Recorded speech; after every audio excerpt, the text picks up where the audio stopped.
Good morning, my savages and savagesses. So I'm with my dad, right? And he's got 3 storage units and he needs to clear these things out, making some changes in his life. It's good. So he takes me to these storage units, and I've been to a storage unit center once or twice in my life. I was a kid, no big deal. Didn't think about it much, but I'm at this storage unit with my dad yesterday, and I'm just looking into these big black boxes, and I'm doing the math.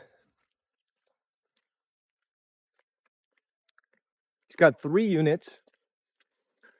One of them's $313. Hold on. I think it's actually $413. The other one's like $470.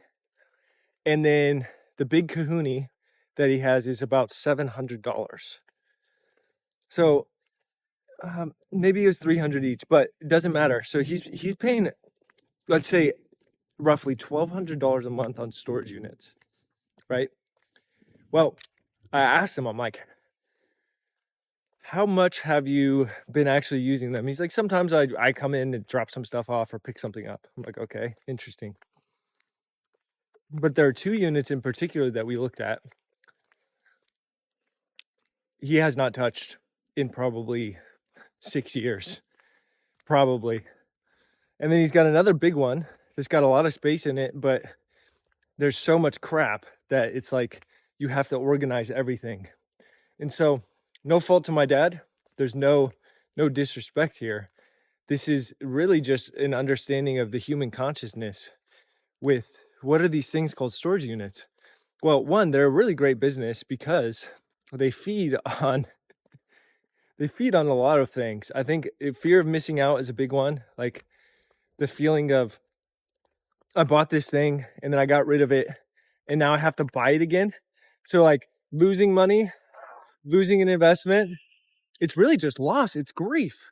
And so I'm sitting here looking at these storage units and I'm like, all of these units that these people have, it's their own ability not to grieve. Their inability to grieve, I should say. And what does that mean? Well, think about when someone gets a storage unit. Big life transition happens, breakup, divorce, move into another house. Doesn't matter what it is. But something happens where it's like too painful for them to have to get rid of the stuff, right? Oh, I accumulated this stuff. My mom gave me this. My dad gave me that. I bought this at this time. All of these items that we get are memories, right? Or they're things that we use on a frequent basis and then they become useful. But then when you have too many of these things that are useful, right? Then you have to play the game of I have to organize all this. So instead of people having to deal with the organization of life, which requires letting go, you can't organize your laptop if you can't let go of some files. It's hard for me. I quite often will find myself having my laptop fill up, especially when I'm shooting all these videos, and I'm like, oh God, I gotta go through this again, and I gotta sit down and I gotta organize myself and I gotta let go of things that were just sitting there that I never looked at, would never use in a million years. But then there's a feeling of, oh, I might need it at some time. And so the more we can practice actually letting go of things we no longer need, just letting them go and not thinking about them anymore. We can only not think about them anymore once we've let them go. Sometimes we let something go, a girlfriend, a boyfriend, and we might be ruminating on it for years. But that was the beginning of the grieving process. So with these storage units, it's crazy because I'm seeing people. There's some business owners who will rent a storage unit and they will put their products, or a lot of the tradesmen's will have like plumbing equipment in there. That's very useful, right? You probably need that, especially if you don't want to keep all the stuff at your house. or you don't have the space. But the people like my dad who have so much stuff accumulated from so many years of living that they never use and never get rid of. I made this video on TikTok about it, and so many people were like, oh, it's so much greed and all this stuff. And yeah, but I don't even need to get negative about it. Just objectively looking at the fact that these boxes that people put all of their stuff in, they put all their stuff in boxes, and then they load up those boxes into a big black box, right? Well, what is that big black box? The big black box is usually just a big box of grief. It's a big box of grief. It's a box of all the things that have been accumulated in life. And instead of looking at that memory of that pickaxe you bought at some trip with your father and deciding, I'm going to give this to my grandkid, or I'm going to sell it, or I'm going to throw it away, instead of doing that and going through those emotions, what do? We put them in a box and stuff them away. And so I didn't know this video was going to get this deep. These storage units are a wonderful reflection of pretty much everyone I know in terms of what they were told when they were a kid. Oh yeah, honey, you're experiencing an emotion? Just put it in a box, stuff it away. Don't show it. Don't you dare show that emotion. Oh yeah, that box? That is a beautiful box. That box can come out whenever you want it to. Bring that box more. If you just brought that box more, we love you more. But if you ever open that box, we're gonna be pissed. So shove it away and store it away and never show it again. That's the essence of a lot of what humanity deals with. And if you were blessed with really good parents, they would have taught you about emotions. They would have taught you that it's okay to feel a certain way. But a parent who teaches that is a very evolved parent, because they would have either had to learn for themselves and then teach you, or they were just brought up and it becomes naturally to them. So they got a lot of love. But for a lot of people, like for me as a kid, my parents couldn't give me what I needed. And I'm not, if my parents are watching this, there's no fault to you guys. There's zero fault at all. You guys couldn't give me what I needed because, one, you didn't know what my expectations were. I didn't even know what they were. I was a kid. And then two, nobody can ever meet a kid's expectations. Kid's super emotional. And then three, your parents also had the same thing with you. You were a kid and they couldn't meet your expectations for whatever reason. And then you learned how to do things your way. And so then when I'm a kid, you do your best to help support me in the way that you think is best. But with the lack of tools that a lot of people are given, and I have tools now, and I'm not saying I'm going to be an incredible parent. I'm going to try my damn best, but I will have tools to be able to allow my kids to experience their emotions and to actually not feel guilt or shame to be angry, not feel guilt or shame to feel a negative emotion. I will teach them that there's no such thing as a negative emotion and that emotions are good. And if you're grieving something, that you have your right to go through your own process. You have every right to behave the way that you need to behave when you're grieving.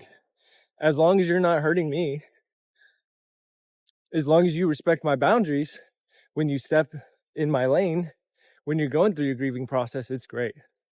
So my dad and I got into a tiff yesterday because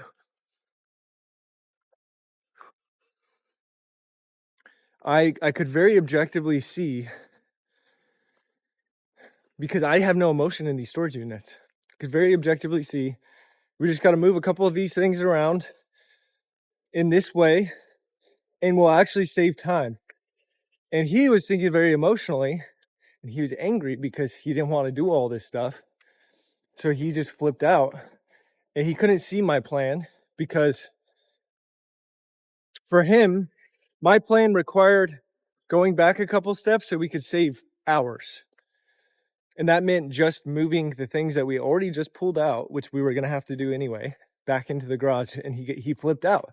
And there's no fault to him. He flipped out because he's going through an emotional process, which is getting rid of all this shit that he had stored and didn't ever really want to open again. And it's crazy because when we go through life, we will have these life experiences.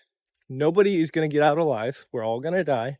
And we're all going to have these life experiences where we have to go through some hardship of doing something we don't want to do. Like, do you think it's fun to go through 50, 60 years of stuff you've accumulated and then have to make a decision on it all at once? It's very stressful. Very stressful. And so the point of all of this is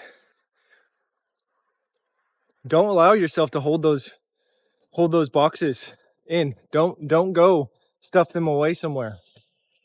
Don't do it with your stuff, your belongings, which are just a reflection of your own internal world, and don't do it with who you are as a person. Don't allow people to tell you that you need to stifle your emotions and who you are and your expression. Don't do it. Just simply make a decision to do what you want anyway. Express yourself how you want to. Learn how to express yourself more. Go take care of yourself more. Go do the things that bring fulfillment to your life. You'll start opening up and blossoming like the little flower you are, and then you'll become a big flower, and then you'll have a bunch of flowers around you. But don't ever allow people to tell you that you need to acquire a bunch of shit so that you can finally be enough. Because what do those people end up doing? They take all their shit and put it in a box. All of it. It's the same thing with all these phones we have. We have all these photos that we take every day and we put it in a little box. We never look at them again. Like, sure. Did you see that photo you took of eating a hot dog in San Francisco 5 years ago and it gave you a little bit of emotion because you remembered it? Yeah, but what's the best memory you can get? The best memory you can get is the one right now. You're not even focused on having a memory. We have whole industries built on extrapolating the emotion of people to get them to dwell on the past. The storage units, the iPhone with all the photos. Is it important to have photos of your kids to look at? Yeah. But what are you doing when you do that? Well, you put them in a little scrapbook, right? Or you put them in a digital scrapbook and then you look at them some year and it gives you a good memory. And then you put it back on the shelf and you never use it again. She's ripping. All these things that we've accumulated over time end up taking so much space that it gets to a point where you can't fit anything else in the box. Like the amount of anxiety I get from having so many videos on my phone that I never even look at, that I have to go in one day after it becomes painful enough because I can't send WhatsApp messages anymore. It's just like, you got too much space on your phone. Then I got to sit through, oh no, I got to let go of all these memories. What if I delete them and I never have them again? What is all of this? What is all of this? It's just grief. It's grief. It's a part of being alive. And it's super hard for people to go through. It's super hard. But what I'm trying to articulate is do it now. Do it in the now. Get rid of the shit you have now. I talked about this in another video, but I'm passing this house. They have 6 cars. It's like, if you've ever gone through the process of selling a car, I just sold a motorcycle in Colombia. It was such a painful process of all the paperwork and getting things done and all this stuff. And you know what? It doesn't have to be painful. In the future, I'm going to rewire that belief in my mind. But all of the organization that goes into having to do something with something once you get it. And you get enough stuff, enough things, physical things, well, then you have to do a lot of shit. There's these people here on this street. See these palm trees? So one of these palm trees, depending on the height, can cost up to $30,000 to $50,000 just to put in. So when people have to take these out, companies will actually flip this palm tree over, and for 2 years you can hold it in a warehouse without it going bad because they're so expensive. So why am I talking about a palm tree right now? Well, the palm tree, if you look at this one right here, right there, that fat one, and then that one, that skinny one, well, the fat one over time is going to get really big. I don't have an example, but it's going to get really big. It's going to start dropping stuff. And it can become so big, if you were to shoot an arrow, fire arrow at it, it would just explode. Whereas those small ones, if you shot a fire arrow at it, nothing would happen because they took all the parts off. Well, for a couple of those trees, it costs roughly $3,000 for someone to come and clean it for you. And it's not easy work. They got these guys that are walking up with ropes, just a rope on each hand, and they're just climbing up with their shoes and cutting these things down. So the more shit you accumulate, the more palm trees that you put in your backyard to look cool for your neighbors, the more work and the more money has to be acquired in order for you to upkeep these things. There are tons of people in this court. They have $1 million houses. Some of these houses, multi 10, 15, $20 million houses. Some of these houses, these people don't even live in because they have so much money. But when they do live in them, they have to spend so much money. If they ever want to have anyone come over to see it, it has to look nice, right? And these people are usually so busy because they're rich entrepreneurs, or they're not busy at all because they're so rich and they're just done working. But they're not going to do the cleaning, right? You got a 10-bedroom house. How long is that going to take to clean? So you got to pay people to clean that. And you got 10 bedrooms. That's way more time than 1 bedroom. So what I learned with all my years of travel is the leaner you can keep your space, the leaner you can keep your where you're living. And I don't mean you have to live in a very small place. Obviously, get the thing that fits your lifestyle. But every single time that you keep adding more and more things and you don't get rid of them, get rid of things as you go. Delete from your camera roll as you go. It saves you time, it saves you energy, and it completely eradicates a very deep grieving process that will eventually come to the surface at the end of you procrastinating. So start taking care of things now. Don't let things sit in your driveway. Don't let things build up. Don't go stuff everything in a box and put it in a bigger box. Take care of this stuff now, and you'll live a very, very rich life. This guy yesterday was telling me about a dude who was multi-millionaire, and the other guy that was working with him was doing very well, not a millionaire. Multi-millionaire tells him, he's like, man, I envy you. The guy's like, why? It's like, you live a much more enriching life than me. Can you believe that? Enriching life. He said, you have a more enriching life than me, but that guy had all the riches, quote unquote. So we have a choice in this life. Do we decide? And don't get me wrong, money is valuable. Money is a tool. And I plan to continue acquiring much of it. But do not sacrifice the perceived safety that money will give you by killing yourself in the process so that you can finally go live an enriching life. Live an enriching life now. There's people like Alex Becker on YouTube. That guy is stupid wealthy, and he literally has like 3 things in his apartment. He's got a bed, he's got some crazy biohacking gear, and he's got like his computer setup. That's it. And You don't have to be that ridiculous, but it is a choice to choose how you live.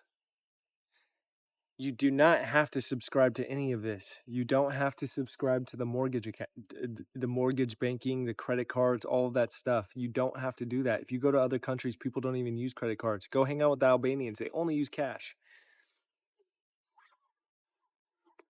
If you subscribe to this system of accumulating shit, buying shit on Amazon all the time, you will eventually have to get rid of that stuff because you cannot take it with you when you die.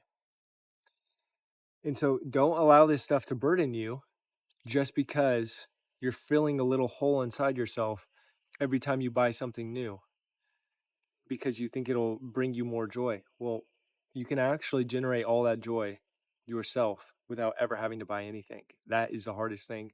And that is you have to transmute a lot of negative emotions to get to that state where you can say, I'm going to sit here today and I don't have to buy anything and I'm going to be good and I'm going to have fun. How hard is that? Some days I have to go to the coffee shop to get a coffee just so I can feel a little bit better. Well, that's something to work on. So go work on it and I'll see you in the next one.